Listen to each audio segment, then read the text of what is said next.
हर कदम पर कोई कातिल है, कहाँ जाए कोई। जय हिंद साथियों, आप सभी का स्वागत है आपके अपने परिवार मैथ्स गुरु मनीष में।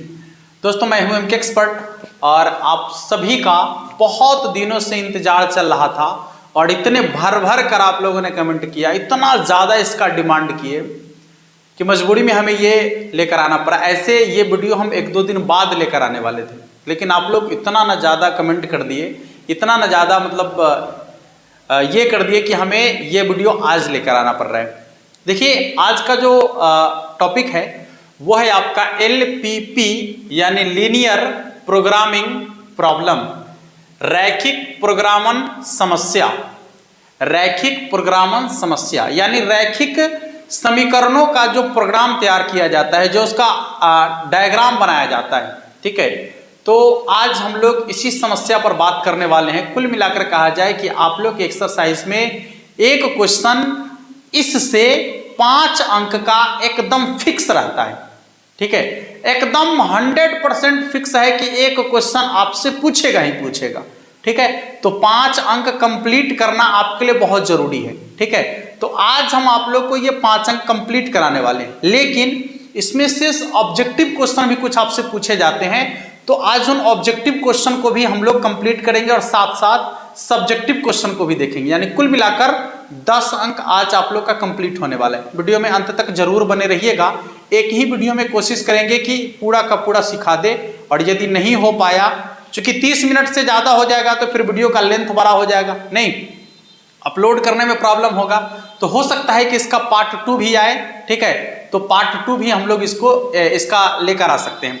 अब समझिए, सबसे पहले इसके बेसिक चीज को समझते हैं कि जब भी कोई रैखिक समीकरण का मतलब होता है कि वैसा समीकरण जिसके चर का उच्चतम घात 1 हो, रैखिक समीकरण कहलाता है।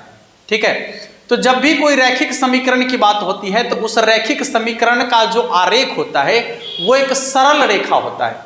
क्या होता है? एक सरल रेखा उसका आरेख होता है। अब आरेख को हम लोग दर्शाते कहां पर है?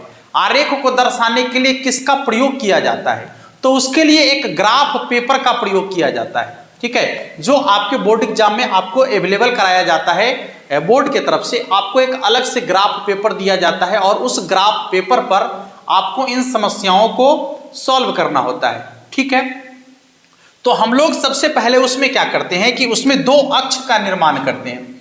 एक हो गया आपका ये खड़ी रेखा, ठीक है, और एक होता है ऐसे पड़ी रेखा, ऐसे पड़ी रेखा। तो जो ऐसे खड़ी रेखा है इसको बोलते हैं y, ऊपर में y और नीचे में y डैश, कुल मिलाकर इसको कहा जाता है y अक्ष। कुल मिलाकर इसको क्या क्या कहा जाता है? y अक्ष। ठीक है, और y अक्ष को भुज भी कहा जाता है, जो आप लोग क्लास 10 में पढ़े होंगे। ऐसे यहां भुज से कोई मतलब होता नहीं है। ठीक है, और इसके बाद ये जो परिरेखा है, इस परिरेखा को हम लोग कहते हैं x अक्ष, x एक्सिस। तो ये हो गया x और इधर होता है आपका x डैश। कुल मिलाकर ये समझ लीजिए कि जो प्लस वाला मान होता है उस तरफ हम लोग y लिखते हैं और जिधर माइनस वाला वैल्यू होता है उस तरफ उसका डैश लगा देते हैं। जैसे ऊपर प्लस वाला मान होगा तो y और नीचे माइनस वाला होगा तो y डैश। इधर यदि आपका इधर प्लस वाला होगा तो x, इधर माइनस वाला होगा तो क्या लिखेंगे? x dash. क्लियर हो गया? चलिए, जहां पर दोनों एक दूसरे को काटता है, दोनों अक्ष एक दूसरे को जिस बिंदु पर काटता है उस बिंदु को कहते हैं मूल बिंदु। इस बिंदु को क्या कहते हैं? मूल बिंदु। ये आपका मूल बिंदु है। ठीक है, मूल बिंदु है। क्लियर हो गया? इधर होता है आपका ये प्लस, इधर होता है माइनस, ऊपर में होता है प्लस और नीचे में होता है माइनस। तो इसको आप आसानी से देख सकते हैं। इस तरीके से आपका संख्या जो है उसमें दर्शाना है आपको। इधर प्लस वाला को दर्शाना है, ऊपर भी प्लस वाला को, इधर माइनस वाला को और नीचे भी क्या होगा? माइनस वाला को आपको दर्शाना है। तो इसी के अनुसार ये आपका होता है फर्स्ट क्वाड्रेंट यानी प्रथम चतुर्थांश। तो यदि प्रथम चतुर्थांश को देखेंगे तो प्रथम चतुर्थांश जो घिरा हुआ है, इधर x अक्ष और इधर y अक्ष, और दोनों प्लस में है। इसलिए यदि प्लस प्लस की बात होगा तो प्रथम चतुर्थांश। इधर देखिएगा x माइनस में है, y प्लस में है, तो ये आपका हो जाता है x का मान माइनस y का मान प्लस, ये हो जाता है सेकेंड क्वाड्रेंट यानी द्वितीय चतुर्थांश। आराम से समझेंगे हम लोग, थोड़ा सा भी हड़बड़ाने की जरूरत नहीं है, सीखेंगे आराम से। प्रथम चतुर्थांश, प्रथम चतुर्थांश, ठीक है। और ये आपका सेकंड है। यहां देखिए थर्ड में तो x माइनस में, y भी माइनस में, तो इसका जो चिन्ह हो जाता है माइनस माइनस। ये है आपका थर्ड क्वाड्रेंट यानी तृतीय चतुर्थांश, यह है तृतीय चतुर्थांश, ठीक है। और इस तरीके से यदि इसकी बात करेंगे तो यहाँ x प्लस में है, y माइनस में है, ये हो जाता है प्लस माइनस, यानी ये हो जाएगा आपका चतुर्थ चतुर्थांश यानी फोर्थ क्वाड्रेंट, चतुर्थ चतुर्थांश। क्लियर हो गया? किसी को दिक्कत नहीं ना? तो इस तरीके से आपको जो है सबसे पहले x अक्ष और y अक्ष का निर्माण करने के बाद ये चिन्ह वगैरह आपको ठीक से देख लेना है। इधर हमेशा प्लस वाला, इधर माइनस वाला, ऊपर प्लस वाला और नीचे माइनस वाला। अब आइए मेन बात हम लोग समझने का प्रयास करेंगे। सबसे पहले आपको जो है एक ग्राफ ड्रॉ करने आना चाहिए।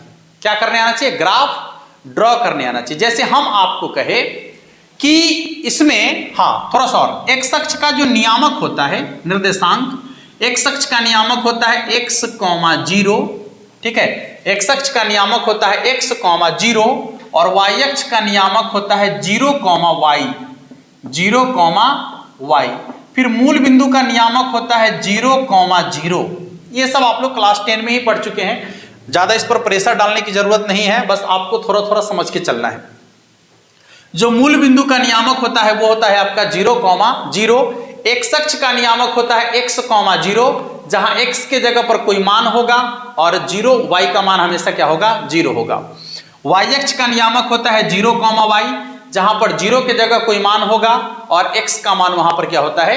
0 होता है। चलिए अब आपसे यदि कहे कि x बराबर 2 को इस ग्राफ पर दिखाना है, x बराबर 2, तो जैसे ये आपका है डायग्राम, ये मान लीजिए कि ग्राफ है, हमको इसमें x बराबर 2 दिखाना है। x के जगह पर 2, तो यहाँ तो 0 है, इधर होगा 1, इधर होगा 2, तो x का मान इधर है x, यह है x डैश, यह y, यह y डैश, तो x बराबर 2 यानी +2, तो +2 कहाँ होगा? यहाँ 1 होगा, यहाँ 2 होगा, तो हम इसको यहाँ पर दिखाएंगे ऐसे, ठीक है।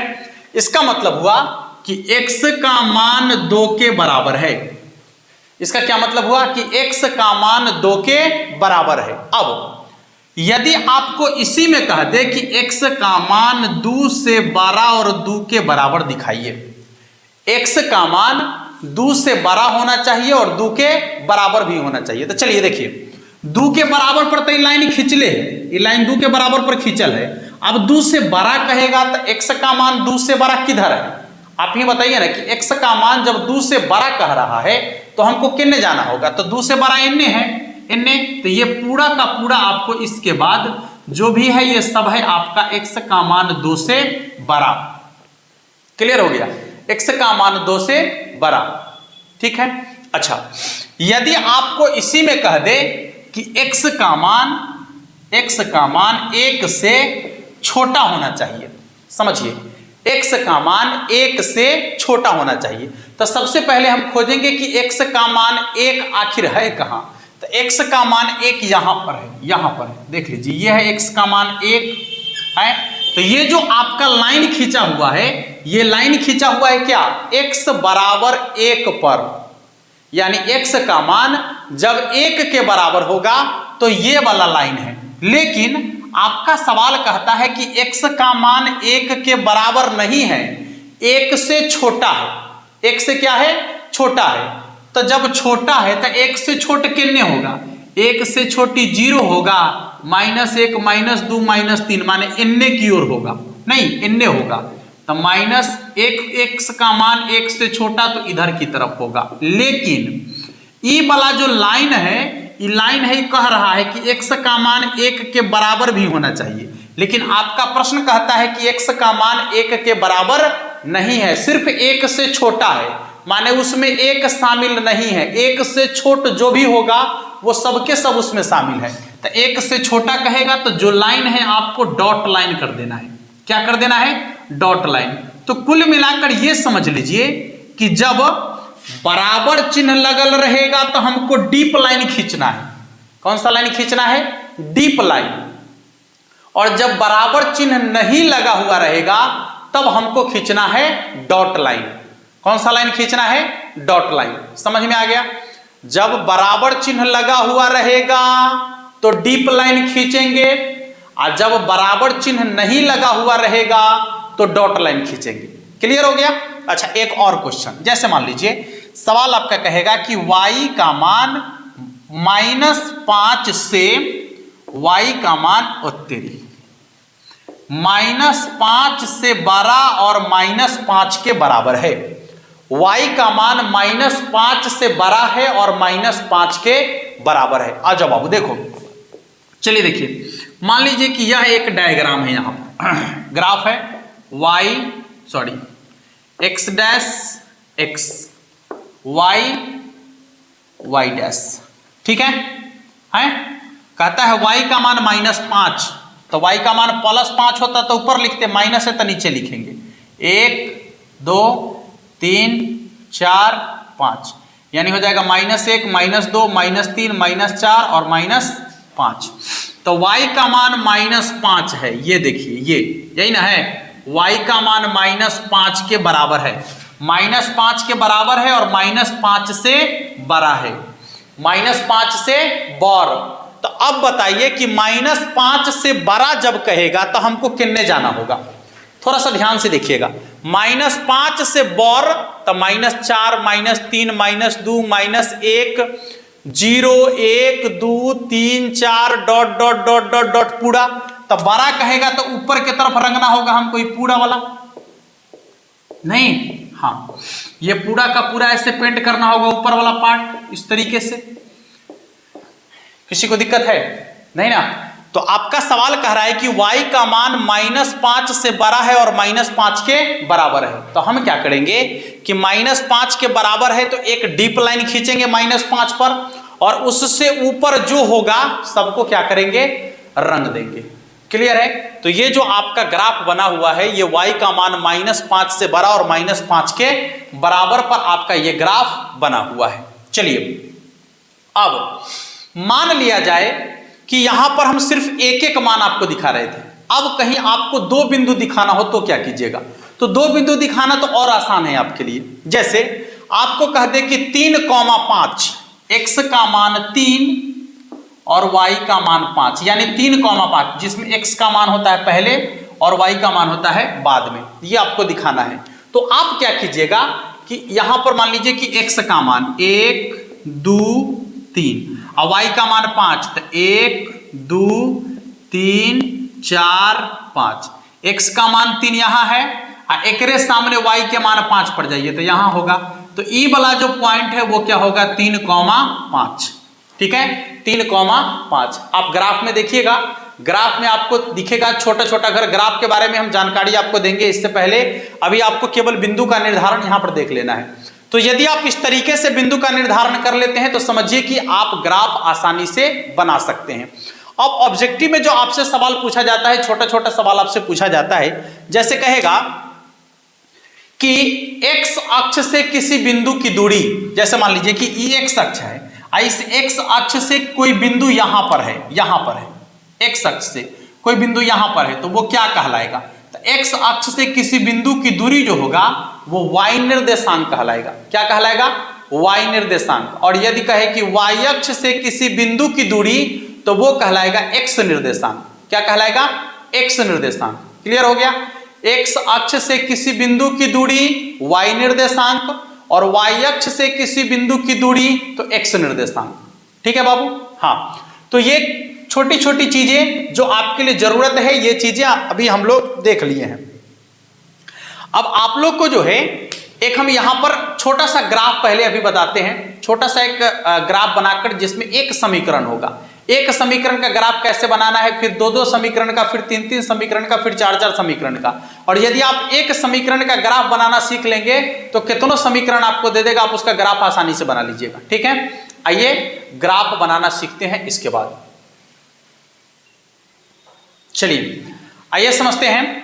जैसे एक क्वेश्चन यहां पर हम लेते हैं, मान लीजिए क्वेश्चन आपका है कि x प्लस वाई बराबर 12 और बराबर है 5 से। मान लीजिए कि यह समीकरण आपका है कि x प्लस वाई का मान 12 है और उसके बराबर है कितना से, 5 से। चलिए तो अब इसका आपको मान लीजिए कि ग्राफ बनाना है। तो सबसे पहले हम क्या करेंगे कि जो क्वेश्चन है आपका यदि असमीका के रूप में है, असमीका मतलब बड़ा बराबर छोटा बराबर लगल रहता है तो उसको असमीका कहते हैं, और यदि केवल बराबर चिन्ह लगल रहता है तो उसको समीकरण कहते हैं। ठीक है, तो यहां पर तो असमीका है, तो सबसे पहले हम इसको समीकरण के रूप में चेंज करेंगे, चाहे कयो को रहे कोई बात नहीं, समीकरण के रूप में चेंज करेंगे। जैसे x प्लस वाई बराबर 5। ठीक है, अब क्या करना है आपको कि यहां से किसी एक का मान निकाल लीजिए। जैसे x बराबर तो कितना हो जाएगा 5 माइनस वाई। अब एक बॉक्स बना लीजिए यहां पर, ऐसे करके एक बॉक्स बना लीजिए। ठीक है, ये बॉक्स आपका बन गया, देख लीजिएगा। अब इस बॉक्स में आपको मान रखना है, यानी ये एक प्रकार का मान सारणी है। ये क्या है, मान सारणी है, ये मान सारणी है। ठीक है, अब इस बॉक्स में कम से कम 2 गो मान रखना है। 2 गो से ज्यादा आपको जितना मन में आए रखिए, कोई बात नहीं है, लेकिन कम से कम 2 गो मान रखना है। चलिए तो यहां रखते हैं। सबसे पहले x के जगह पर हम छोटा छोटा मान रखने का प्रयास करते हैं। मान लीजिए कि y के जगह पर रखना है ना, पहले y के जगह पर रखिए 0। तो जैसे ही यहाँ 0 रखेंगे तो 5 में से 0 घट जाएगा तो कितना हो जाएगा 5। ठीक है, अब मान लीजिए कि y के जगह पर रख दिए 2, तो जैसे ही y के जगह पर 2 रखेंगे तो 5 में से 2 घट जाएगा तो कितना हो जाएगा 3। ठीक है, अब मान लीजिए कि y के जगह पर रख दिए 5, तो जैसे ही यहाँ 5 रखेंगे 5 में से 5 घट जाएगा 0, तो x बराबर कितना हो जाएगा 0। अब मान लीजिए कि इसी का आपको बनाना है डायग्राम, इसी का बनाना है ग्राफ। कैसे बनाएंगे समझिएगा ठीक से। y dash x dash x।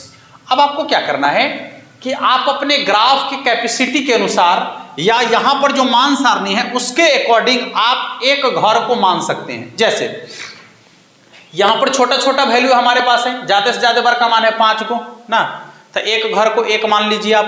ठीक है, यदि मान लीजिए कि 200 रहेगा, 200 तक रहेगा, बर का मान 200 हो गया। ठीक है, और आपके पास घर है 10 गो, तो एक घर को आप कितना मान लीजिएगा, एक घर को आप 20 के बराबर मान लीजिए, तब ना हो जाएगा 20 दहाई के 200। ठीक है, तो अकॉर्डिंग टू योर मान सारणी नहीं, आप अपने मान सारणी के अनुसार इसमें आपको एक घर का मान मानना है। हम यहाँ छोटा छोटा मान मानेंगे क्योंकि छोटा छोटा मेरे पास है। चलिए तो ज्यादा से ज्यादा 5 तक है और सब पलसे में है, कोई बात नहीं है, तो 0 यहाँ होगा, 1 2 3 4 5, 1 2 3 4 5, 1 2 3 4 5, 1 2 3 4 5। चलिए 1 2 3 4 5, इधर भी 2 3 4 5, इधर माइनस में तो -1 -2 -3 -4 -5 -1 -2 -3 -4 -5 हो गया। अब चलिए पॉइंट दिखाइए, x का मान 5 y का मान 0, x का मान 5 यहाँ है, y का मान 0, तो यहीं पर रह जाएगा। x का मान 3 y का मान 2, x का मान 3 y का मान 2, तो यहाँ पर होगा। इसके बाद है x का मान 0 y का मान 5, x का मान 0 y का मान 5, यहाँ पर होगा। ठीक है, और इस तरीके से आप इसको क्या कर दीजिएगा, ऐसे मिला दीजिएगा, ऐसे करके मिला दीजिएगा। ठीक है, और यहाँ पर पॉइंट का मान डाल देना है। ये क्या है तो 0,5, ये क्या है तो 3,2। अच्छा, यहाँ पर कौन सा वैल्यू है तो 5,0।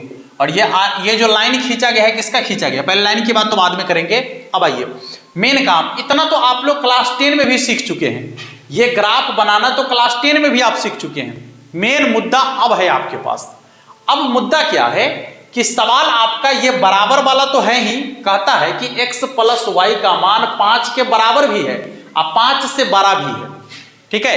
तो 5 के बराबर में तो ये लाइन खींचल है, अब 5 से बड़ा कह रहा है कि इसका मान 5 से बड़ा। तो अब देखिए 5 से बड़ा कह रहा होगा, तो यदि हम इससे नीचे जाएंगे तो छोटका हो जाएगा, देखिए ना सब छोट होते जाएगा नहीं, लेकिन हमको कहता है कि 5 से बड़ा। तो बड़ा करने के लिए क्या करना होगा, इससे बाहर चलना होगा, इससे बाहर का मान आपको देखना होगा, इससे बाहर माने ये जो लाइन दिख रहा है ये 5 पर खींचल है, इससे बड़ा कह रहा है तो इससे बाहर जाना पड़ेगा ना।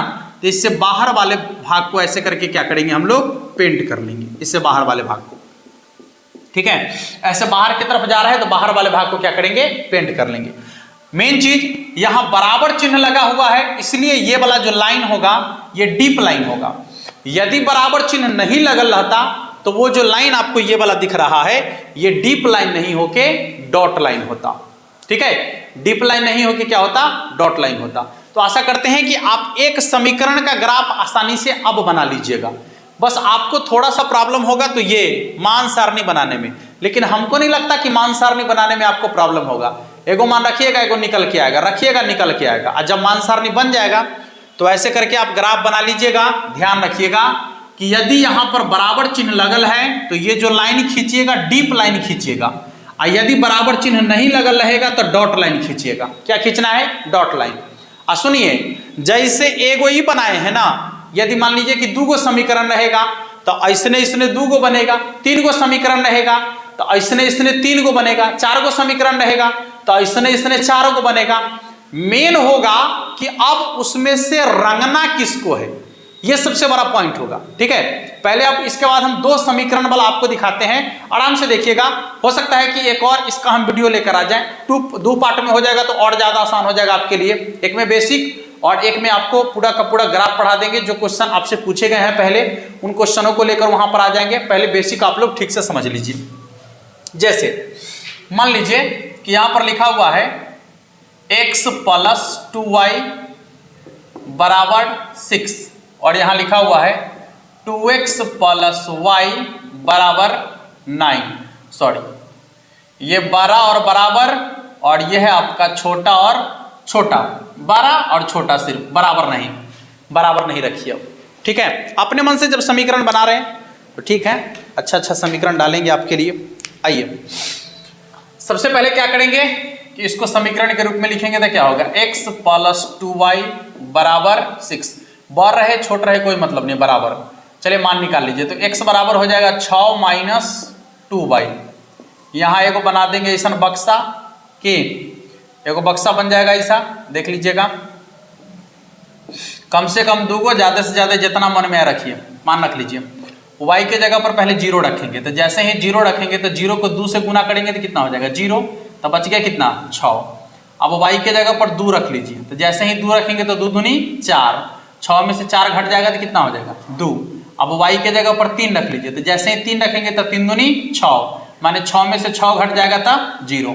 पहला का मान सारणी हो गया। दूसरा कितना है, तो 2x + y = 9। चलिए y को इधर रहने दीजिए, x को उधर ले जाइए, तो कितना हो जाएगा, 9 - 2x। एक और बक्सा यहां पर बना लीजिए, ठीक है। देख लीजिए यहां पर बक्सा बना लिया ऐसे, x y। चलिए मान रखिए, माना कि x के जगह पर सबसे पहले हम 0 रख लेते हैं, ठीक है। तो जैसे ही x के जगह पर 0 रखेंगे तो y बराबर कितना हो जाएगा, 9 ना। अब x के जगह पर हम मान लीजिए कि 1 रख लेते हैं, 1 नहीं 2 रख लीजिए, 2 रखेंगे तो 2 × 3 = 6, यानी 9 में से 6 घट जाएगा तो कितना हो जाएगा, 3 है। अब x के जगह पर मान लीजिए कि आप 4 रख लिए तो कितना हो जाएगा, 4 × 2 = 8, तो 9 में से 8 घट जाएगा तो कितना हो जाएगा, 1, ठीक है। आपके पास 2 मान सारणी बन के तैयार है। अब इसी को केवल ग्राफ में दिखा देना है, आराम से समझिएगा। जैसे समझिए यहां पर मान लीजिए कि ये आपका x एक्सिस है, सॉरी y है, और ये क्या है, x है, नहीं हाँ, y डैश x मूल बिंदु है तो 0, इधर प्लस वाला। अब देखिए कि सबसे ज्यादा बड़ा मान कितना है, तो 9 तक है ना, ज्यादा से ज्यादा कितना है, 9 तक। तो चलिए 9 तक चलते हैं। 1 2 3 4 5 6 7 8 9, इधर भी 1 2 3 4 5 6 7 8 9, इधर भी -1 -2 -3 -4 -5 -6 -7 -8 -9। देखिए यहाँ पर इसमें माइनस वाला नहीं है तो आप इसको नहीं भी लिखेंगे तो कोई दिक्कत नहीं है, ठीक ना। लेकिन अभी हम आपको सिखा रहे हैं इसलिए प्लस माइनस दोनों लिख रहे हैं हम, ठीक है। हाँ चलिए अगला नीचे भी माइनस वाला, तो -1 -2 -3 -4 -5 -6 -7 -8 -9।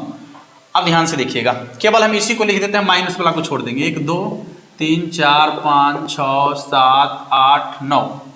1 2 3 4 5 6 7 8 9।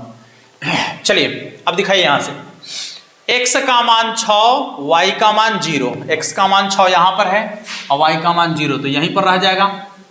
x का मान 2 y का मान 2, x का मान 2 और y का मान 2 तो यहां पर होगा नहीं। इसके बाद है x का मान 0 y का मान 3, x का मान 0 y का मान 3 यहां पर होगा। अब इसको क्या कर देना है कि ऐसे करके मिला लेना है, ऐसे करके लाइन एकदम बिल्कुल सीधा होना चाहिए, ठीक ना। हाँ बिल्कुल सीधा लाइनिंग होना चाहिए और आपका लाइन बिल्कुल सीधा ही होगा। जैसे ही तीनों बिंदु को मिलाइएगा ना, इंच रख के एक बार ऐसे खींच दीजिएगा तो बिल्कुल सीधा लाइन होगा, टेढ़ा नहीं होगा। चलिए देखिए, तो ये जो पॉइंट आपका है x के जगह पर 6 y के जगह पर 0, 6,0 ये पॉइंट है 2,2 और ये पॉइंट आपका है 0,3। चलिए दूसरा क्या है, ध्यान से देखिएगा, x का मान 0 y का मान 9, x का मान 0 y का मान 9 यहां पर होगा। इसके बाद x का मान 2 y का मान 3, x का मान 2 y का मान 3 इसी के सामने यहां पर होगा। इसके बाद क्या होगा, तो x का मान 4 y का मान 1, x का मान 4 y का मान 1 यहां पर होगा। देखिए सॉरी